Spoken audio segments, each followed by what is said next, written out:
Hi there. My name is Mike, and I want to go over with you briefly my 2-month application prep plan.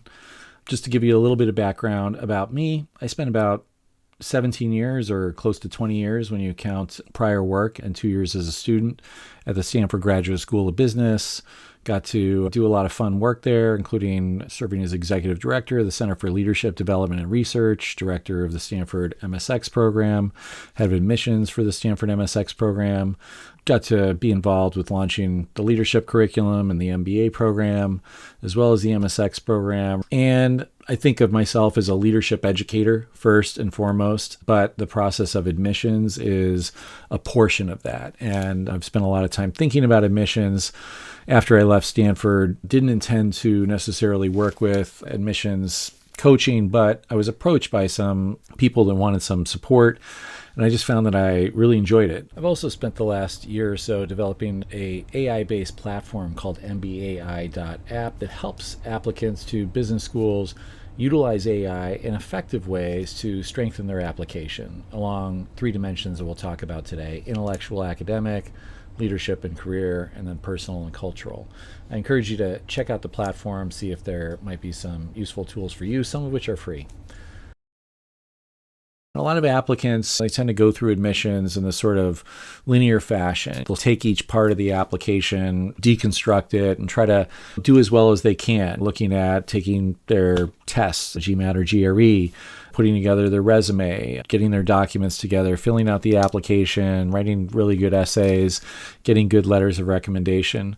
But sometimes it helps to really step back and think about what is it that the admissions office and the schools are really looking for, and how do you put together an application so that the whole is a little bit more than the sum of its parts. And there's things that certain parts of the application can do more effectively than others, and if you're looking at it in that holistic way, you're less likely to end up repeating, being repetitive on some fronts and missing some other fronts. And let's step back a second and just think about essentially what is it that the admissions office is after. Sometimes it's helpful not just to think of the admissions office as your stakeholder group, that your audience, but what's their audience? It's the faculty, it's the senior administration, it's all the other students in the cohort that you're looking to join. It's the alumni and recruiters at the school. They want to make sure that people coming into the school are going to represent them, meaning the admissions office, by performing well and being value add to all these different stakeholder groups that they're responsible for. And I can tell you, I felt that very personally and emotionally. Every year I would bring in a new class, and after the first term, I would get feedback from the faculty, and usually it was positive. Usually it was like, hey, this person's fantastic, really enjoyed them in my class. Every once in a while I get a different kind of message. Essentially, how did this person get admitted exactly? That was never fun. And I took that very seriously, and it generally affected how I approached essentially the admissions process. So when you think about essentially what that looks like to put together a holistic narrative, essentially there's 3 questions that you always need to address. I don't care what school it is. I look at it as being these 3 primary questions. And different schools have different flavors or different variations on this. But one is essentially, are you going to be a good student? And that's about intellectual aptitude and academic attitude. They want people that are going to come in and raise the bar for their classmates, that aren't going to struggle too much, at least not in the wrong way. They want people that are going to struggle because they're stretching themselves, because they're taking calculated risks, they're trying to grow. But they don't want people struggling to get the basic math of stats or finance to just pass the class. They want people that are going to be able to focus on the things that are kind of higher order challenges and not just trying to keep up. Second, how will you be a great alum? And this is about leadership and career components of your application. They want to make sure that after you graduate, you're going to be influential within your company, within your industry, within your community, and you're going to represent the brand of the school well. And so they're looking at your leadership to date, your career momentum, and what your career goals are, and figuring out if that's going to work. And then finally, how are you going to make a unique contribution? This is about like the personal cultural dimension, something unique about you. And they're looking for people that essentially are going to fit in, but also bring something special, bring something unique. And that might be a unique perspective. It might be a set of experiences. It might be some form of expertise in a particular area. But within the context of the whole cohort that they're putting together, they want to make sure that everybody's adding something that either no one else has or not many other people have, that sort of creates a really diverse and dynamic community for people. There is a lot more growth opportunity, a lot more learning potential when you have that. So those are really the three core questions that you want to answer when I think about what is a narrative in an application. That's where I go to. Essentially, the challenge, essentially over the next 2 months, is to take essentially what you have, which is a set of documents or requirements that an application requires, right? It's a test score, it's your transcripts, letters of recommendation, some essays, and additional information, work history, et cetera, et cetera. And you need to turn that into essentially your narrative. You need someone who's reviewing all these documents to kind of step back, be able to say, what is this person's kind of core messages on these three dimensions? And that's an art as well as a science. And 2 months out, some of these elements in the application are more or less fixed, right? You can't go back and change your transcripts from college. You can't go back and change where you worked when you first got into the workforce.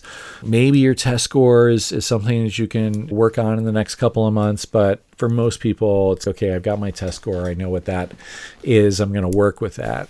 And you've probably identified your recommenders. Not everybody has, but what do you have to work with, right? You've still got plenty of time, or enough time anyway, to work on essays, to work on reformatting potentially your resume and shaping your work history, how you talk about it, how you talk about activities that you've been involved in, and how you prepare your recommenders to submit a letter of recommendation. So those are all factors to help you work around the other things that are fixed, the anchors in your application, to shape the narrative. So let's talk about the three areas briefly. If you think about the intellectual academic components, are you going to be a great student? There's some things in here that are set. They're determined by how you did in undergrad. What did you study? Where did you go to school? How rigorous did the program seem? How did you perform? Were there other factors? And look essentially at all the classes you took. Are you super focused in one little narrow area, or did you have a little bit of a breadth to what you did?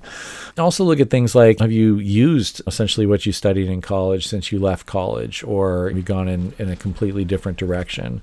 Are you applying some of the concepts that you learned as an undergrad in the work that you do today? They'll look at essentially what is the perceived intellectual rigor of the work that you do. Think of both quantitatively as well as analytically. And there's a few things that you can do that in some ways aren't tied to the past that you can talk about a little bit in terms of things like being business-minded. This is one of the criteria that Harvard uses. And it really is like being an economic-minded thinker, right? Someone who looks at systems and looks at the world through the lens of kind of a business leader or economist who recognizes kind of market dynamics, incentives. How do I motivate people? How do I influence people? How do I use economic terms to my advantage in some ways? So there's some opportunity there to at least talk about some of these things and evoke them in your application beyond what's showed on a standardized test or in terms of performance in undergrad. And importantly, the more that you can document or build some credibility around the notion that you're a continuous learner, that you're curious, intellectually engaged, seeking continuous improvement. You can show that through continuous learning. There's courses that you take, or show essentially that you're doing a lot focused on professional development. You can show it through advancement in terms of like promotions and taking on new projects in new areas that require a good amount of learning. Every school is interested in invested in the idea that the students come in and have a real sort of growth-oriented mindset. So this is an element around the intellectual and academic components of the application. Now, in leadership, I'm going to keep it fairly brief. I'm just going to share a form. And this is a form that is used primarily by Stanford Graduate School of Business, although many schools have used this form over the years. It used to be part of a consortium application. And so Stanford is not the only school that's familiar with it or that has used it. And what's special or magic about this form is that there's 12 leadership competencies or leadership behaviors that it tracks. And this is part of the letter of recommendation for Stanford. They ask your recommender to evaluate you on these 12 leadership skills. And it's a 1 to 5 scale, but what's good about it, or really special about it, is that it's not just the numbers 1 to 5. It actually provides a qualitative description of what does a 1 look like, what does a 2 look like, what does a 3 look like, etc., for each of the 12 leadership skills. And why is this valuable? Because look at the 4s and the 5s and read the descriptions. And that's basically a roadmap to what the school is looking for, what it considers to be outstanding leadership capabilities. And every school is looking for leadership potential, right? And we used to have a saying in admissions where you say the best predictor of future behavior is past behavior. More important than what job title do you have or what company have you worked for is clear evidence, essentially, of these leadership behaviors. Okay, these are very positively correlated with people that do effective work in managerial and leadership roles in the future. And if you can actually document or show or give examples where you're exhibiting some of these behaviors, especially as it's described in the 4 or 5 rating, that's going to give you a significant advantage in the admissions review. So take this form, download it. I'll share a link to it. It's available publicly. You can Google it, say Stanford Letter of Recommendation Assessment Form, and find it online. So use it as a roadmap. It's very valuable as you think about leadership. On the third dimension, we could talk more about leadership, but on the third dimension, the sort of personal and cultural dimension, I look at this as like a duality or a little bit of a tension that you're trying to balance.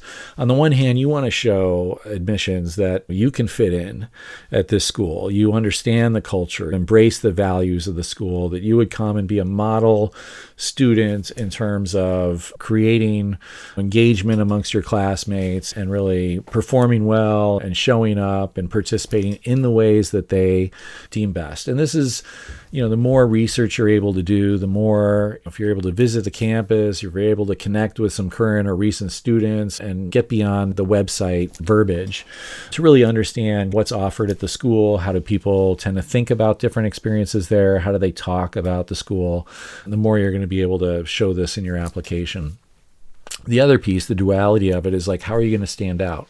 And this goes back to the idea of like, we want to bring in a lot of people that have some unique aspects to them. I had a conversation recently with someone who is applying to business school, has been in the military for several years, Navy, and the topic of the Iran conflict came up. And I said, oh, have you ever been there? He said, oh, I've been in the Strait of Hormuz 100 times. And I thought 2 years ago, that probably just wouldn't have mattered. It wouldn't have been a factor. But today I'd say, hey, talk about that in your application, because one of the things that schools are looking for is like whatever topic comes up in a classroom discussion, and it's going to cover a very wide range of different topics. It's gold to have someone in the room who's had a personal experience, has deep expertise, knows the key players about whatever that situation is. And whether it's experience in a particular industry, whether it's the fact that you grew up on a farm, whether it's the fact that your family had to struggle with poverty when you were younger, or you moved to China as a kid, or any sort of unique circumstances that you've dealt with in life, or areas that you think could bring some value, a perspective that would be interesting to the school, that's a piece of this. And I think that you have to keep in mind as well that, to be authentic and to seem authentic, you need to be able to talk about some of your limitations, your gaps. I read thousands of applications over the years when I was working in admissions, and a lot of people present themselves as a quote unquote perfect candidate, right? And they're always getting the right answer. They've always got the right solution for their team. They're always the highest performing in their group. And I have a way of thinking about this is you want to show, not tell. That aspect of your application, right? Your resume is a place to list all the accomplishments and recognitions and things like that. And the more it can be verifiable, something that if the school wanted to, they could follow up and document or verify, those statements have more credibility than just you saying, I was the most socially engaged member of this team, or I was the smartest person in the room, right? That's just a self-assessment, and it's not something that's verifiable in any sort of significant way. And the more it can be verified through things like getting job promotions or getting an award of some sort, that additionally gives it a lot of credibility. So I like this quote from Ken Burns. He says, the best argument never changed a single person's point of view. The only thing that does this is a great story. And what do I mean by this? What is a great story? If you think about all the great stories of, let's say, the last 30 years, or even go back hundreds of years, the Odyssey, right? Or Lord of the Rings, or Star Wars, or Finding Nemo, I don't know. What do they have in common? Generally, they are built around a arc. Joseph Campbell coined the term the hero's journey. And basically, if you look at almost any fantastic story, book, or film, or show, there's this arc of the hero's journey. And what it always has in common is conflict. There's always some setback. There's always some challenge that the hero sets out from their kind of daily life or their pleasant experience and is beset by some challenge. And they have to transcend. They have to grow in some way to a new perspective or a new capability in order to return to normality. And it's something that's wired into our brain that we just expect that. And what I found in a lot of applications that I'd read is that conflict was missing, right? The idea of the hero's journey that the applicant had was that, hey, I'm always the hero. I've always got the right answer. I've always scoring the best grades. I'm always the smartest person in the room. I'm always the person that saves the team from disaster. And there's a reason why that's not considered a great story or the hero's journey. It's boring. It lacks tension. It lacks believability. It's missing some key elements. And so as you think about your application, you have to include aspects where you have struggles, where you're not perfect. Why would you be applying to business school in the first place if you were already the perfect leader, the perfect example, right? You have to show essentially that you're ready to grow, that you can do some self-assessment, you can be self-critical and identify things about yourself that could improve with learning or change. That's something that's valuable to the business school experience. So coming back to this notion of the three pillars, as I think of them, or the three questions that you need to answer in your application, one thing you'll notice here is that where the circles overlap, it's darker. And in the very center, it's much darker. And it's because those areas are a little bit richer. They're a little bit more interesting. If you can find examples, anecdotes, stories, situations, or lessons that you've had over the years where, that overlap is there, like you want to invest in those, you want to include those. So if you can, you want to find one story rather than three stories. Here's one way to think about that narrative arc. And for some people, this is really easy. They have a story that they can track back to earlier in their life, things that have influenced them, that essentially led them to what they studied, where they went to school, and then eventually that brought them into the workplace, and they're taking what they learned in school and applying it in some way. It's influenced them. And when they look out at what they want to do after business school, again, that same story, that same arc is still in process. And so they can kind of link some of those early experiences. Maybe it's lessons they got from their parents or something that they learned growing up in a certain place or time. And it tracks all the way to kind of what's their ambition to do after business school. Most people are not that linear. There's different levels where this kind of story arc can work, right? And there's the sort of obvious, I had this experience, I studied this and went to this college, I work at this company, and now I want to get this sort of a job after school. There's other layers that you can talk about in terms of I grew up in a big family, and when I went off to school, it was really about getting some independence and self-reliance. And then the reason I went to work for this company is because I could set my own goals and be able to drive change. And so in the future, I want to be an entrepreneur. It doesn't have to be as obvious how each thing builds on each other, as long as it is truthful. It should be authentic. It should be something that you really feel attached to, or else it's going to be really difficult to build that credibility for the admissions office. But you have to sometimes dig a little bit to figure out, is there something here that kind of links these three? Because if you can tell one story instead of three stories, it's going to be a lot easier to remember for someone who's reading through that. I hope this has been helpful. If you want to talk about your narrative and get some help in constructing a narrative that you think will be effective with the admissions committee, feel free to contact me. You can reach me on the Leland platform or visit my website, mbai.app. Get access to some free tools there. And there's ways to set up a call or follow up with me for support on your application journey. All right. Thank you very much. Hope you have a great day.